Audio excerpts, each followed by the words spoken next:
Voy a hablar de este libro de Rudyard Safransky dedicado a Nietzsche, titulado Nietzsche, biografía de un pensamiento, publicado en la editorial Tusquets en traducción de Raúl Gavás en el año 2001. Apareció originalmente el año anterior, el 2000, en Karl Hanser Verlag, Múnich, Viena. Bueno, Rudyard Safransky ha escrito conocidos libros, biografías como la que hizo sobre Martin Heidegger, maestro de Alemania, su libro sobre Goethe, sobre la relación entre Goethe y Schiller, su libro sobre Arthur Schopenhauer. Ha escrito también un voluminoso libro, traducidos todos ellos al español, sobre el romanticismo, sobre el mal, en torno a la temporalidad. Y esta biografía del pensamiento nietzscheano, que tiene 400 páginas, se trata de un libro realmente interesante, un libro como todos los de Safransky de carácter introductorio, muy bien escrito y muy útil para todos aquellos que os queráis aproximar a Nietzsche, incluso aunque ya hayáis hecho lecturas del mismo. No voy a hacer una lectura de todo el volumen, sino que únicamente voy a señalar algunos pequeños aspectos en un vídeo que no quiero que sea en esta ocasión tan extenso como es mi costumbre, y únicamente quiero señalar algunas cuestiones en esta semana en la que voy a estar colgando bastantes materiales sobre Nietzsche o en torno a Nietzsche, pero tratando de enfocar muchas cuestiones en relación con la concepción del artista y la metafísica de artista y su reflexión sobre cuestiones y aspectos estéticos. Bueno, solamente señalar en la organización del libro que es un libro que va recorriendo la vida, evidentemente, de Federico Nietzsche, que arranca con la cuestión de las pasiones por lo monstruoso y la música, que va estableciendo el comienzo de las tentativas filosóficas de Nietzsche con el texto Destino e Historia, que aborda la vivencia de Schopenhauer, la recepción de Schopenhauer, los primeros encuentros con Wagner, la redacción y todo lo que acontecerá en torno al nacimiento de la tragedia y la importancia que tiene la cuestión de la crueldad en ese texto, también la época de Nietzsche en la guerra, el miedo a la revolución, las cuestiones en torno a la sabiduría dionisiaca, luego toda la colaboración Nietzsche-Wagner y el asunto del romanticismo y la revolución cultural. Va a abordar también y le va a dar una importancia, yo creo que interesantísima, ese aspecto a las consideraciones intempestivas. Va a abordar también la separación y la despedida de Wagner, que Humano demasiado humano, al que le dedica atención en tres capítulos. Va a abordar lo que llama Nietzsche fenomenólogo en torno a Aurora, la aparición del pensamiento cósmico, esto es la experiencia que le llevará a la doctrina del eterno retorno. Va a dedicar un capítulo al homoerotismo y lo que llama Safransky Dionisio sexual, y también hay las relaciones con Lu, Andreas, Salomé. Va a dedicar el capítulo 13 a Zaratustra y a más allá del bien y del mal y la genealogía de la moral. Y por último, en el capítulo 14 va a abordar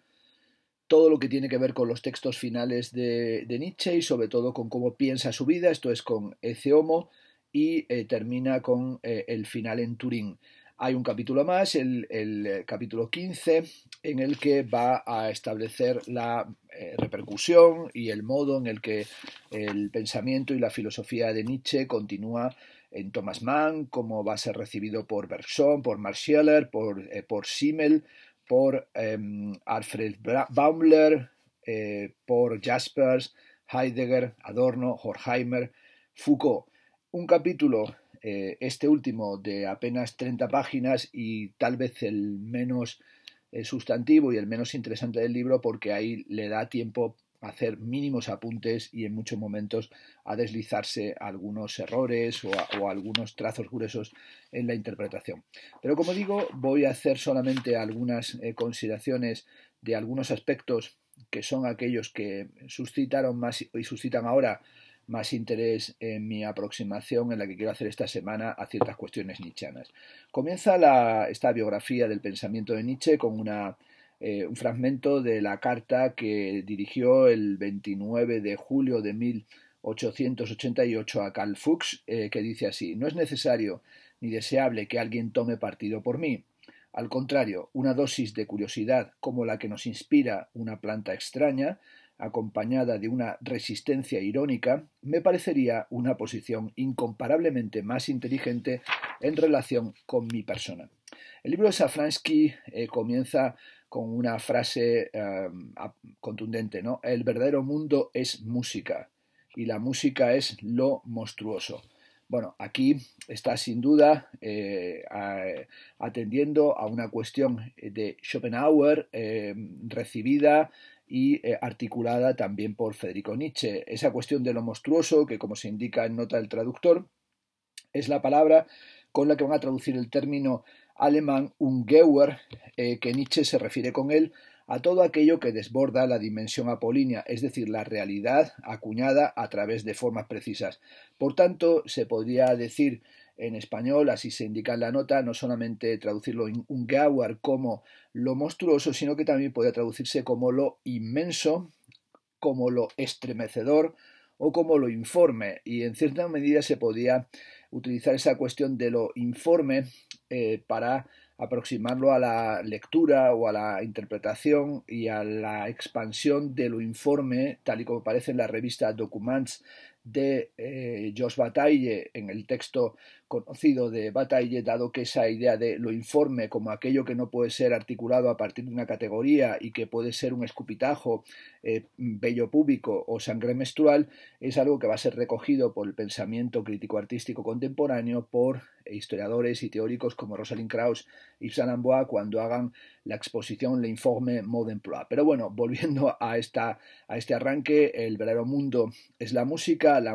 es lo monstruoso, si uno lo escucha se abriga en su ser. Así experimentó, comienza Safransky, Nietzsche, la música como una realidad que no habría de terminar nunca. Y es algo que se encuentra en ese Nietzsche que está totalmente abducido y subyugado por la música en sus años de Basilea. Y ahí va a recoger una carta que le escribe al gran filólogo, a Erwin Rohe, en la que le dice: todo lo que no se deja aprender a través de las relaciones musicales engendra, dice Nietzsche, en mí hastío y náusea. Al volver del concierto de Mannheim, donde había de escuchar la música de Wagner, sentí en mayor medida el singular miedo nocturno ante la realidad del día, pues esto ya no me parecía real, sino fantasmagórico. La cuestión incluso se plantea la de si hay vida después de la música, es decir, si la vida es soportable, si podemos sobrevivir y soportar la vida sin música. Y Nietzsche lo tiene claro: sin música la vida sería un error. La música otorga instantes de sensación verdadera. Nietzsche, en el intento de mantenerse en la vida, lo que también tiene que pensar en su supervivencia, y todo este libro, la biografía de Nietzsche, siempre la biografía de una peregrinación, de una expulsión de la universidad, de una vivencia nómada, de un vagabundaje, podríamos decir. La reflexión nietzscheana y su forma de vivir la filosofía es un intento de mantenerse vivo, pero mantenerse vivo allí cuando la música ha terminado. Nietzsche quiere, en la medida de lo posible, hacer música con el lenguaje, los pensamientos y los conceptos. Así también, al comienzo de este ensayo, Safransky va a citar los fragmentos póstumos de principios del 88, la anotación en la que dice: el hecho es que estoy triste, el problema es que yo no sé qué pueda significar esto. Es decir, esta dimensión de una tristeza también podemos decir un Gauer informe, inmensa, una tristeza sin sentido, lo que hoy aparecería como una dimensión de depresión, pero que en su caso tiene esa dimensión de la melancolía, una melancolía de una tristeza que pareciera que tuviera que ver incluso con aquello que puede ser remediado a través de la música. La filosofía de Nietzsche, y esto lo apunta Safransky, pero es que es una obviedad, la filosofía de Nietzsche surge de la tristeza, de una tristeza, dice, posterior a las sirenas, es decir, al canto de las sirenas, y quizá lo que quiere hacer o lo que intenta es salvar su espíritu y el espíritu de la música para llevarlo a la palabra como un eco de despedida y como un voto por el posible retorno de la música a fin de que no se rompa lo que llama el arco de su vida. Va a indicar cómo antes del encuentro personal con Wagner, cuando escucha por primera vez la obertura de los maestros cantores, ya va a escribir a Erwin Roe en el año 1868, indicando que se estremece en mí cada fibra, cada nervio, y hacía mucho tiempo que no tenía semejante sentimiento duradero de arrobamiento. En El amigo de Paul Dawson, de Amigo de Juventud de Nietzsche, relata una escena harto conocida y tristemente famosa que tiene que ver con este sentimiento de estar subyugado por la música. Está recogida en la biografía de Jans. Dice así: Nietzsche había partido solo hacia Colonia un día de febrero de 1865 y allí se agenció, me gusta esta palabra, un mozo de servicio que lo guiará a través de las cosas dignas de ver en Colonia. Al final le rogó que lo llevara a un restaurante, pero el acompañante lo llevó a una casa de mala reputación, es decir, a un putiferio. Nietzsche me contaba al día siguiente: de pronto me vi rodeado por media docena de apariciones en lentejuelas y gasa, con su mirada expectante puesta en mí. Durante un tiempo me quedé sin palabras, pero luego me dirigí instintivamente hacia un piano, que era el único ser con alma en aquel grupo, y toqué algunos acordes que mitigaron mi rigidez y salí a la calle. Este es un pasaje que a mí me encanta, este pasaje de Nietzsche en Colonia, ayudado por un jovencito, podemos decir casi un lazarillo, pero también alguien que le está guiando a hacer turismo, a conocer las cosas dignas de tomar en consideración en la ciudad, y luego cuando le dice quiero ir a comer, pues el otro lo toma en una dimensión deseante y pasional y dice, este lo que quiere ir es al encuentro con la carne, quiere ir al encuentro con las mujeres, quiere ir de putas, y le lleva allí y ve esas apariciones y siente el terror de la presencia de esas mujeres acechándole en el espacio de la configuración y de la dimensión pagada del placer sexual, y de repente lo único que ve con vida es el piano y hacia él se dirige para encontrar allí la liberación, y donde dice que al tocar algunos acordes mitigaron mi rigidez. Es un pasaje que yo,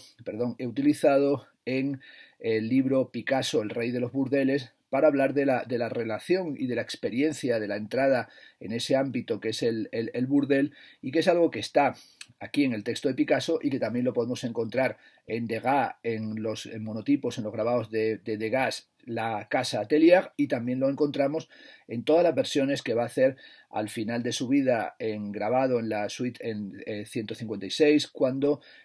Picasso haga esas versiones d'après Degas, es decir, después de Degas, sobre la entrada de el putero en el burdel y la mirada de las señoritas como una sensación de enorme violencia y de gran tensión, por cierto motivo que también va a aparecer de otra forma como ese espacio de crueldad y esa dimensión de crueldad y pánico que se puede encontrar en el ámbito del deseo el pintor Juan Barjola en algunos de sus cuadros, sobre los que también escribí en su momento textos, poniéndolo en relación con Bataille y poniéndolo en relación con estos textos de Federico Nietzsche. Nietzsche va a señalar, Safransky está en algunos momentos jugando con la música y con el arte, introduciendo lo que llama Safransky un exceso de patetismo, es decir, Nietzsche permite al arte ser patético, y sobre todo esa dimensión de un arte que nos hace padecer la belleza, y quien se entrega a la impresión del arte puede convertirse en un ser que siente y padece una resonancia universal.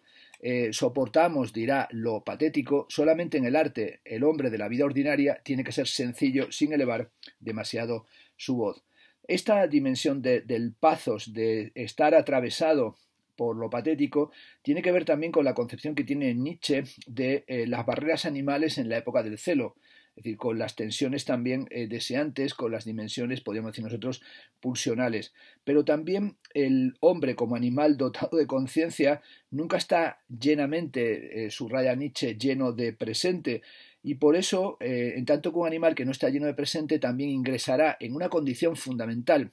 en el pensamiento nietzscheano y en la reacción patética con respecto a la belleza que se encuentra y lo monstruoso y lo excesivo y lo informe que se encuentra en la música, que es la dimensión del aburrimiento.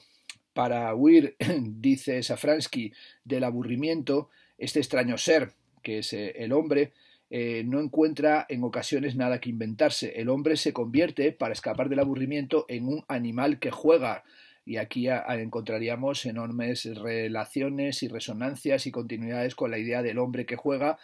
como búsqueda de un espacio de emancipación a través del arte que se encuentra en Schiller en sus conocidas cartas sobre educación estética de la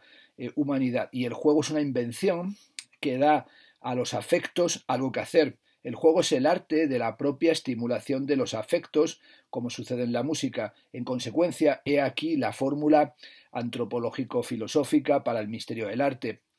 La huida del aburrimiento es la madre de las artes. Esta condición ontológica sustantiva y esta condición estética sustantiva del aburrimiento en la relación con el arte se encuentra en Nietzsche, como se encuentra también en los conceptos fundamentales heideggerianos. Y ahí se plantea sin duda la pregunta, el misterio del arte en realidad es, en esta visión patético aburrida de los orígenes y las consecuencias del arte, en realidad un misterio trivial, es decir, el éxtasis, el entusiasmo del arte no sería otra cosa que algo que tiene que ver con la búsqueda de un refugio para el desierto de lo cotidiano y algo que tiene que ver con la falta o la pobreza de estímulos. El aburrimiento ante el cual el arte concede un refugio se convierte, dice Safransky, y es también evidentemente una lectura literal de cuestiones nietzscheanas, se convierte en el bostezante abismo del ser. Y en este sentido es un refugio, pero también es algo espantoso. En el aburrimiento experimentamos el instante como un vacío pasar del tiempo. Lo que sucede, dice en la página 22 Safransky, carece de importancia y también nosotros mismos nos experimentamos como irrelevantes. Los actos de la vida pierden su tensión intencional, se hunden en sí mismos como un soufflé sacado del horno antes de tiempo. Y esta es esta dimensión fantasmagórica del propio aburrimiento la que revela la posibilidad acaso del instante de la percepción verdadera. Por tanto, esta aproximación que se realiza al comienzo del libro a lo monstruoso de la música y también a esa necesidad de escapar de la molicie y el aburrimiento, el cansado de estar cansado, es decir, una situación de parálisis existencial absoluta, es lo que va a ir desplegando Safransky en toda esa aproximación y en toda esa relectura que va a hacer sobre la asunción y la impronta y la impresión que va a producir la lectura en el joven Nietzsche, en el filólogo Nietzsche, la lectura de Schopenhauer y también, por supuesto, la importancia que tiene la consideración intempestiva titulado Schopenhauer como educador, de la que tal vez podamos hablar también en esta semana. El 2 de julio de 1868, Nietzsche confiesa a Sophie Rilke, la mujer de su venerado profesor de filología clásica, que estaba esperando una oportunidad que es para él decisiva, que sea la de conjugar filología y música. Y dice, quizá llegue a encontrar una materia filológica que se pueda tratar musicalmente y entonces balbucearé como un niño de pecho, acumularé imágenes como un bárbaro que duerme ante la antigua cabeza de Venus y a pesar de la fulgurante prisa en la representación tendré razón. Escribió estas palabras, como advierte Safransky en la página 61, antes de conocer a Wagner, porque sin duda el encuentro con Wagner le va a permitir hacer lo que estaba deseando, que es unir la filología con la música, es decir, tratar musicalmente una materia filológica significa para él no solo abordar el tema de la música, sino además generar una música que, como dice, no está escrita con notas, sino que está escrita con palabras.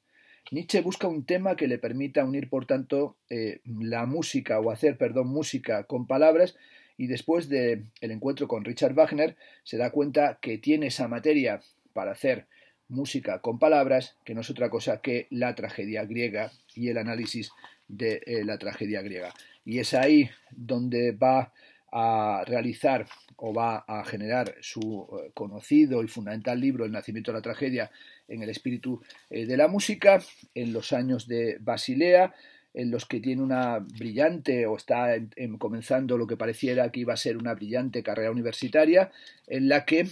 va a entrar a la universidad y lo va a hacer de una manera un tanto anómala, porque lo va a hacer sin doctorado y sin habilitación.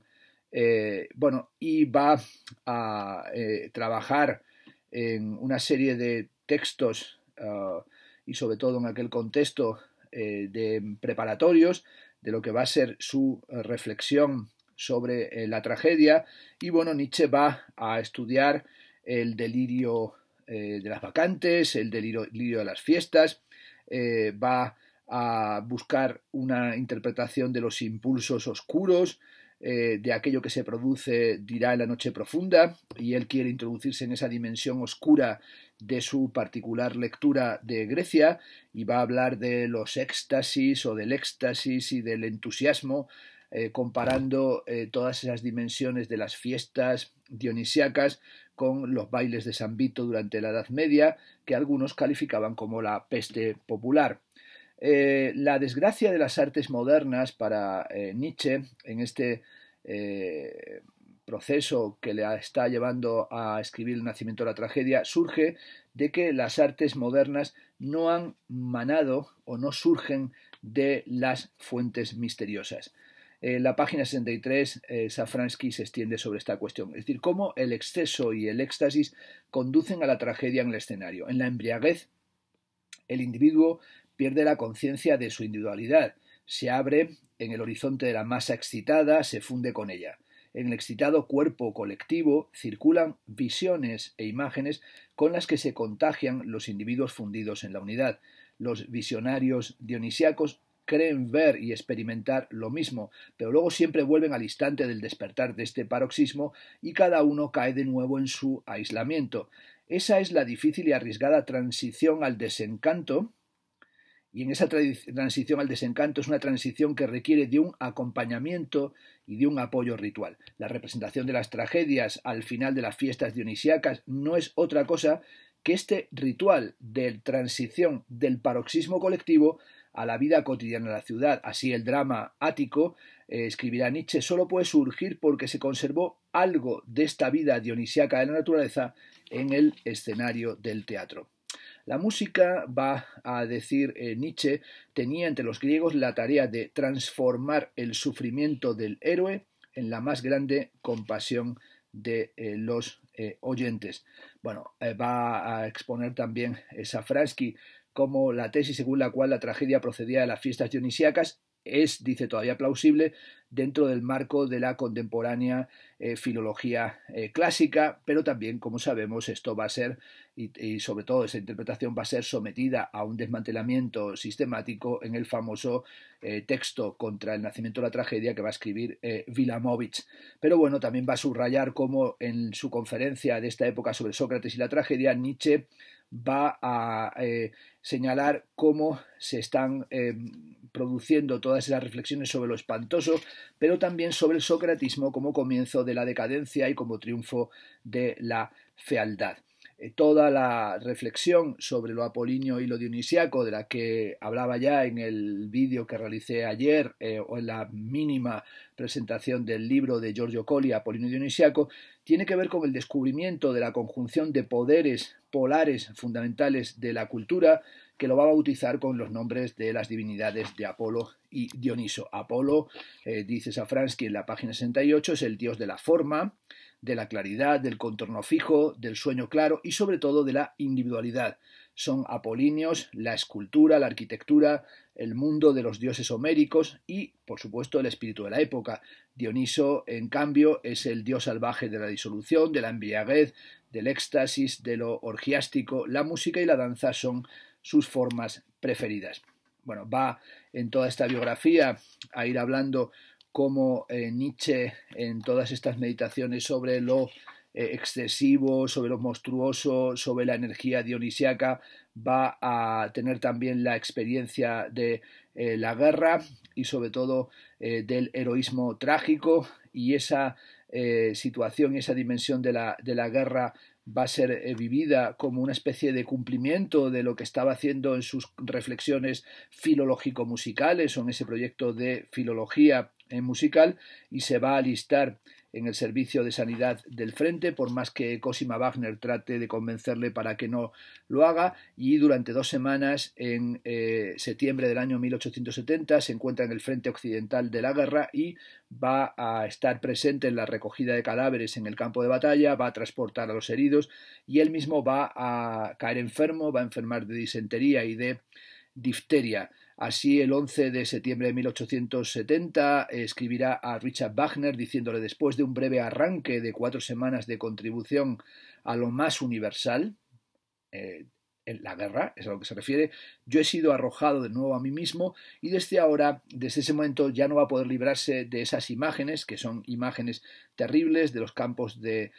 batalla, con los moribundos y con los mutilados, y sobre todo va a ser fundamental en la sedimentación de su concepción dionisíaca del mundo cuando hable de la glorificación y transfiguración de los medios espantosos y o la horridez del carácter horrendo de la existencia como instrumento de sanación, es decir, como instrumento de curación en sí misma. Y en el esbozo de un prólogo dirigido a Richard Wagner para el libro El nacimiento de la tragedia, leemos lo siguiente: también yo tengo mis esperanzas, estas se han hecho posible mientras la tierra temblaba bajo los pasos de Ares, y recuerdo, dice Nietzsche, una noche solitaria en la que acompañaba un transporte de heridos como enfermero en un vagón de mercancías. Estuve, dice Nietzsche, con mis pensamientos en los 3 abismos de la tragedia. Sus nombres, los nombres de esos 3 abismos son delirio, voluntad y dolor. Hay, por tanto, un aspecto bélico, un aspecto guerrero de lo dionisíaco que está sujeto, y eso es lo importante, en el pensamiento de Nietzsche y también en su relación con el drama wagneriano, está sujeto a transformaciones estético-culturales a través del proceso de la ritualización y de la sublimación, y sobre todo la cuestión de la relación con lo sublime, lo atroz, y también incluso la relación entre lo sublime y lo ridículo, es una cuestión que tiene un momento realmente fantástico en el texto del nacimiento de la tragedia, del que querré o del que hablaré, si puedo y si no me veo abrumado con otras tareas, al final de esta semana, que, como digo, quiero dedicar fundamentalmente a textos nietzscheanos. Hay siempre, por tanto, un subsuelo cruel y también una dimensión de lo terrible, y sobre todo ese final bello de lo terrible, y una conexión entre el campo de batalla y la obra de arte. Bueno, esta consideración sobre el subsuelo y la relación entre lo bello y lo terrible es también la que encontramos en el comienzo de las elegías de Duino de Rainer Maria Rilke, cuando dice que la belleza no es sino el comienzo de lo terrible, justo aquello que apenas podemos soportar. La vida, para Nietzsche, en este momento es trágica, y la vida es trágica porque se desarrolla en lo inmenso, lo informe, lo monstruoso. Eso monstruoso y en la vida dominan el sufrimiento, la muerte y las crueldades de todo tipo. En el nacimiento de la tragedia encuentra Nietzsche la famosa fórmula de que sólo como fenómeno estético se justifican la existencia y el mundo por toda la eternidad. Por tanto, si el arte justifica la existencia estéticamente, esto sucede porque el arte justifica estéticamente la existencia sobre un fondo de la crueldad, y esta dimensión de una estética de la crueldad es fundamental en Nietzsche, y me permitiré decir que aunque en uno de los últimos libros que he publicado, en la estética de la crueldad, está presente esta cuestión, no he hecho allí pues un remake, ¿no? Una recuperación de Nietzsche, pero sí quiero decir que late absolutamente toda esta cuestión, es decir, esta idea o esta forma de comprender Nietzsche la crueldad como esencia de toda la cultura, que demuestra de nuevo, según Nietzsche, que la existencia es una herida eterna, y la terapia del arte, la justificación estética, no es que suture la herida, sino que al contrario mantiene abierta la herida. Es decir, se sacrifican hombres en aras de la belleza del arte, y por ello la existencia del arte es una nueva injusticia con respecto al perverso estado del mundo. Nietzsche, en su concepción o en su justificación estética del mundo, se ha apoyado explícitamente en la pregunta de la Teodicea. Es decir, recordemos, dice Safransky, que la pregunta clásica de la Teodicea, desde Job hasta Leibniz, es la siguiente: a la vista del mal en el mundo, ¿cómo puede justificarse la existencia de Dios? Bueno, es una cuestión sobre este asunto del mal, sobre el que escribió un ensayo entero, publicado también en español, el propio Safransky. El hecho de que unos crean el arte mientras otros lo padecen no es una prueba escandalosa de la injusticia del mundo. ¿Cómo pueden concordar entre sí? Se pregunta Safransky de la mano de Nietzsche. ¿Cómo pueden concordar entre sí el sollozo del mundo y el canto del arte? Por ejemplo, aquí dirá como von Hofmannsthal tiene un conocido poema que dice: algunos tienen que morir, donde zozobran los pesados remos de las naves, otros moran junto al timón, conocen el vuelo de las aves y las regiones estelares. Bueno, lo dionisiaco, en esta justificación estética de la existencia como estética de la crueldad, pero que también surge, como hemos dicho, de ese fondo de aburrimiento, lo dionisiaco es el poder bárbaro previo a la civilización y a los excesos sexuales. La sabiduría dionisiaca es la fuerza capaz de soportar la realidad dionisiaca. Hay que soportar dos cosas: un placer nunca conocido,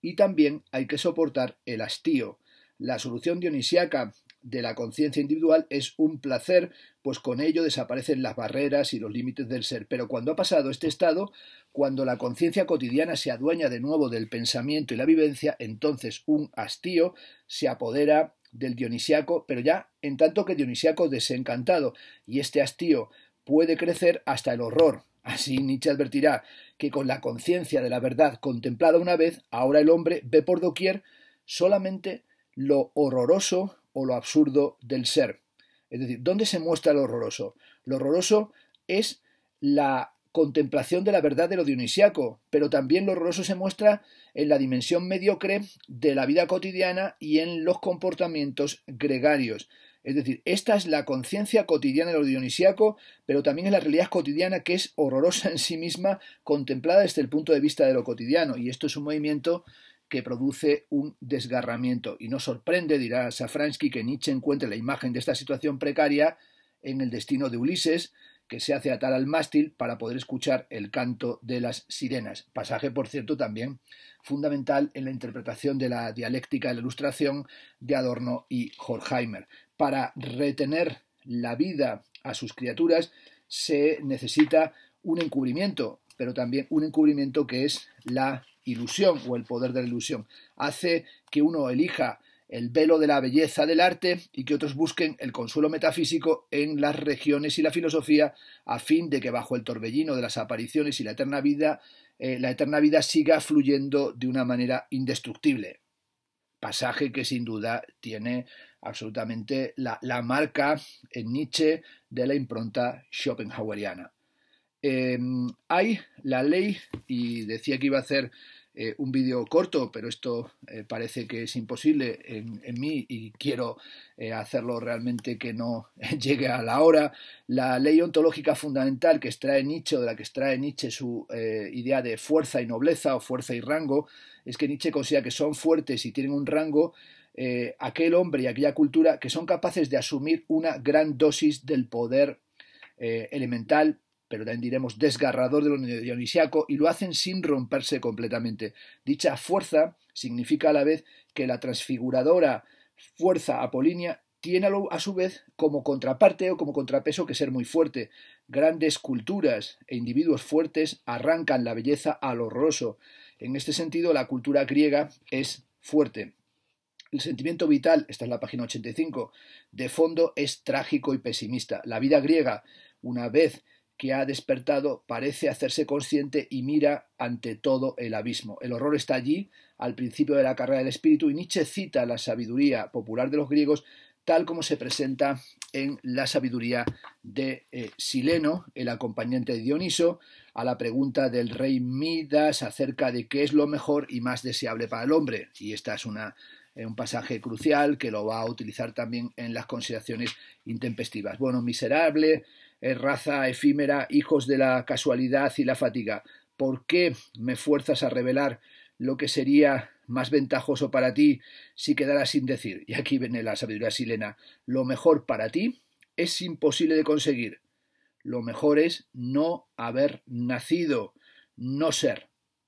nada. Y en segundo lugar, lo mejor para ti sería morir pronto. Esto en cierto sentido también es maravilloso, porque aquí en esta expresión que lo mejor es no nacer y el segundo mejor modo que tenemos de afrontar la existencia es acabar con nuestra vida cuanto antes, darnos muerte por mano propia. Aquí en la sabiduría silénica, que aparece como forma de expresión del pesimismo de la fuerza griego, lo que tenemos es ya algo que se pone en relación, o que nosotros podemos poner en relación con el drama calderoniano, como aparece en La vida es sueño y en El destino de Segismundo. Cuestión, por cierto, que se encuentra presente en un texto que me parece crucial también para el análisis o para volver a hacer una relectura del campo del pensamiento nietzscheano, que es el origen del drama barroco alemán, que es una suerte de nacimiento de la tragedia en el espíritu de la música nietzscheano, solo que aquí planteado ya en el siglo XX por Walter Benjamin, donde tiene que volver sobre la teoría de la tragedia y tiene que volver con la misma actitud intempestiva y con la misma actitud estratégico-táctica intempestiva que tiene Nietzsche cuando hace una lectura de la tragedia, por ese interés filológico-musical, por esa justificación estética de la existencia que está al servicio de los planteamientos wagnerianos, frente a la posición o en relación con la posición que tiene Benjamin, que quiere volver sobre el drama barroco alemán, sobre el Trauerspiel, pero lo está haciendo también desde el punto de vista de los intereses estético-políticos de las vanguardias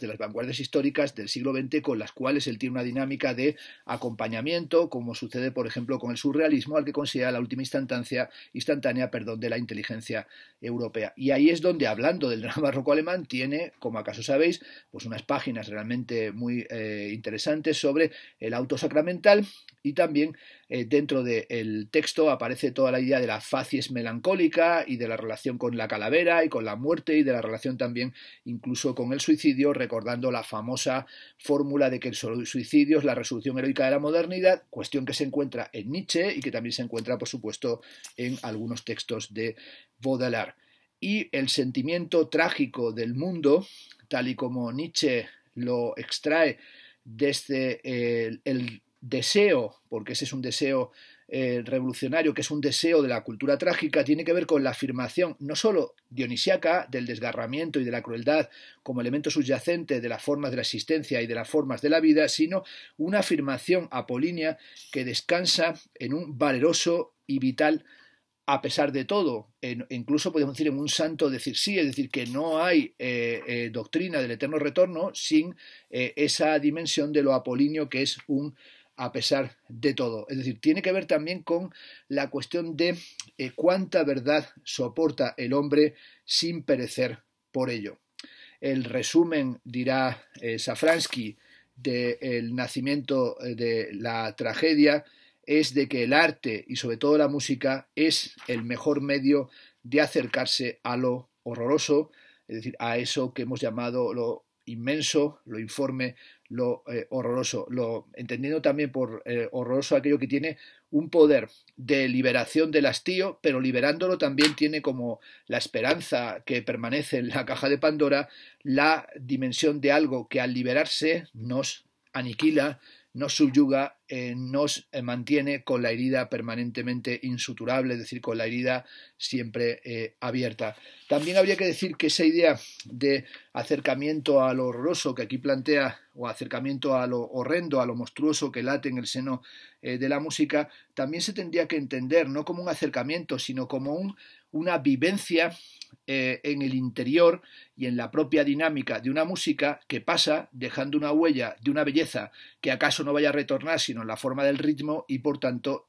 tiene dentro de sí una producción sucesiva y una producción continua de melancolía, esa dimensión musical de la melancolía, pero también la propia cura de la melancolía o la cura de la melancolía a través de la dimensión musical que se encuentra, por ejemplo, en la anatomía de la melancolía de Barton. El último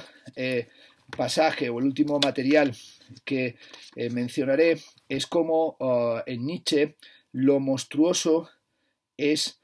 aquello que está más cercano, es decir, lo monstruoso es la forma de la música que se encuentra más cercano, y también lo monstruoso es el deseo de un retorno de un sentimiento que no es otra cosa que el sentimiento trágico de la vida. Había marcado también la página 335 en las que en unas cartas desde Niza en el año 1888, Nietzsche va a escribir lo siguiente a Peter Gass. Finalmente, no quiero silenciar que todo este último tiempo ha sido rico para mí en intuiciones e iluminaciones sintéticas, que ha crecido mi ánimo por hacer lo que califica Nietzsche como lo increíble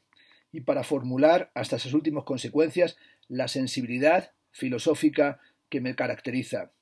Una semana más tarde escribe de nuevo a su amigo Peter Gass y dirá: hay noches en las que en una forma completamente humillante no me soporto. Y la cuestión de Nietzsche es cómo soportar el desgarramiento del mundo y cómo soportar la propia vida. Algunos años antes había escrito Nietzsche la frase: nada es verdad, todo está permitido. Bueno, esto se encuentra, como sabéis, en la genealogía de la moral, cuando habla de la secta de los assassins, de la secta de los asesinos, y sobre todo esta dimensión de aquellos que no tienen la conciencia, en el sentido de la culpa, deuda y mala conciencia, es decir, la conciencia y la responsabilidad, sino que pueden desplegar su crueldad. Y había añadido un complemento alentador: ahora podemos dejar que entre en juego nuestra fuerza creadora, a fin de hallar verdades que sean útiles para la vida y la hagan crecer. Ahora podemos establecer principios que lleven adelante el género humano en sus mejores ejemplos. Ahora nos movemos en un terreno libre, irrumpimos en el océano desconocido del espíritu creador. Los horizontes se desplazan y lo inmenso y lo informe entra en nosotros. Este desplazamiento de los horizontes es el desplazamiento que, como sabemos, describe de esa forma literaria tan extraordinaria en La Gaia Ciencia, en el pasaje de la muerte de Dios. Dios ha muerto y nosotros lo hemos matado, hemos borrado el horizonte, hacia donde nos desplazamos, hacia adelante, hacia atrás, caemos en todas direcciones. Y esa pérdida de las coordenadas con la muerte, que es el asesinato ritual de Dios, pues ese asesinato de Dios, lo que también tendría que ver es a una descomposición de la gramática, como dirá, recuperando temáticas nietzscheanas Rafael Sánchez Ferlosio: mientras no cambien los dioses, nada ha cambiado, pero no cambian los dioses mientras no se modifique la gramática. Por tanto, esta fórmula de nada es verdad, todo está permitido, que he querido aquí recuperar de la parte final del ensayo La biografía de un pensamiento sobre Nietzsche de Rudyard Safransky, esta fórmula que tiene una resonancia fundamental en todo lo que es el nihilismo europeo y la decadencia, cuestiones fundamentales, como sabemos, a través de la filosofía madura de Federico Nietzsche, se ha ido convirtiendo en algo que nos permitiría revisar esa idea nietzscheana de cómo la verdad, que era algo tremendo, se ha vuelto algo patético, y cómo se ha ido convirtiendo en un mundo verdadero que ha devenido una fábula, tal y como se expone en El crepúsculo de los ídolos. Es decir, la fórmula nada es verdad, todo está permitido, ya no tiene que ver con lo insoportable de una vida que pretende ser soportable manteniendo el fondo de expresión de lo monstruoso, que tiene justificación solamente para Nietzsche, o tenía solamente en la forma estética, para convertirse no en un juego que tiene la dimensión de un juego trágico, sino un juego lúdico, que es un juego Assassin's Creed, que, como sabéis, tiene por lema precisamente este de nada es verdad, todo está permitido. Había dicho al comenzar este vídeo que haría una aproximación breve al libro de Rudyard Safransky, y la verdad es que comentando solamente un pequeño aspecto del comienzo de sus reflexiones en el nacimiento de la tragedia, pues me he tirado 45 minutos, pero únicamente quería recordaros que se trata de un excelente libro introductorio y de aproximación a Nietzsche, con muchos fragmentos y muchos pasajes de sus obras y de su correspondencia, y que tiene muchísima corrección y que sobre todo puede ser, como digo, útil tanto para los que estáis empezando a acercaros a la obra de Nietzsche, como creo también para gente que ya está familiarizada. Por tanto, lo he traído y he recuperado esta lectura de hace ya, parece mentira, 20 años, porque fue cuando lo leí, cuando se publicó, pero que me parece que es un libro que era interesante en esta semana de relecturas nietzscheanas que quiero ir proponiendo a través de este modesto canal de YouTube.